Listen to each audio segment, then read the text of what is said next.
नमस्कार। ज्योतिषीय श्रृंखला की इस कड़ी में आपका हार्दिक स्वागत है। आइए अब कुंडली के तृतीय भाव के विश्लेषण से संबंधित हम सूत्रों का अध्ययन करते हैं। तृतीय भाव से कनिष्ठ भ्राता, पराक्रम, साहस, आयुष्य, श्रवण मतलब श्रवणेन्द्रिय, कान का विचार, मुख्यतः दाहिने कान का विचार, कंठस्वर, आभरण, आभूषण इत्यादि, वस्त्र, धैर्य, वीर्य, बल, मूल, फल, भोजन इत्यादि बातों का विचार किया जाता है।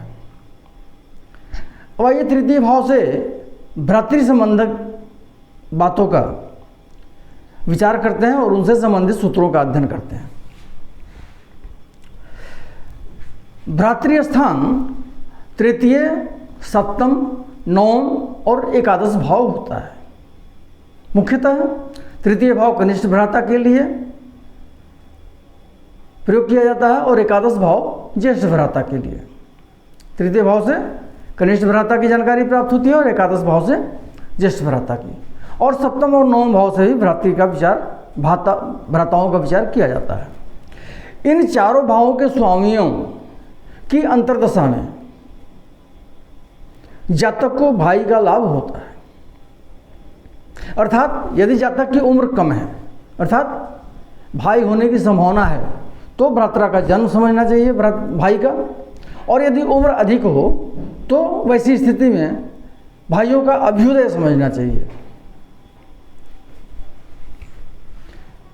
अगला सूत्र है कि यदि तृतीयेश या जिस भाव में तृतीयेश बैठा हो उसका स्वामी, या तृतीय भाव में जो ग्रह बैठा हो या ग्रह बैठे हों, माने एक से अधिक ग्रह भी बैठे हों, इन सब में से जो बलवान हो, किसमें?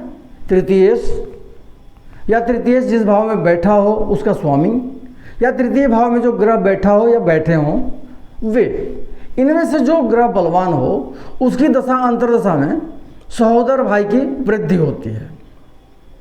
इसको हम पहले वाले सूत्र के रूप में ही जानेंगे। यदि जातक का उम्र कम है तो भाई का जन्म समझना चाहिए, और यदि उम्र अधिक है तो भाइयों का अभ्युदय समझना चाहिए।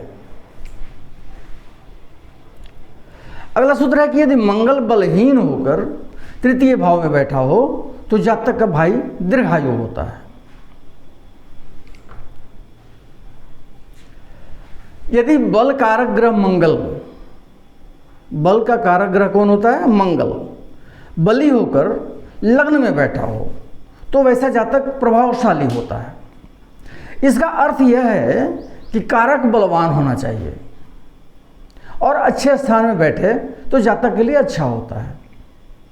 किसी भी भाव का विचार हम करते हैं तो प्रत्येक भाव के कारक ग्रह होते हैं, और कारक बलवान स्थिति में हो और स्वस्थान में बैठे, अच्छी स्थिति में बैठे, केंद्र त्रिकोण में बैठे, धन स्थान में बैठे, तो वैसी स्थिति में उस भाव के लिए, उस भाव के फल की वृद्धि के लिए अच्छा होता है।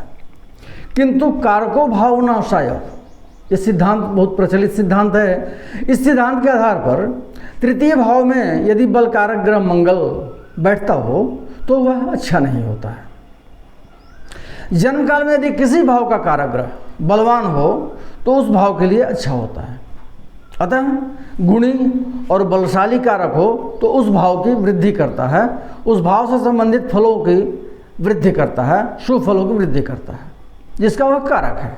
किंतु यदि इसके विपरीत हो, अर्थात कारक बलवान नहीं हो, निर्बल हो और पीड़ित हो, तो वैसी स्थिति में वह संबंधित भाव के फलों की हानि करता है।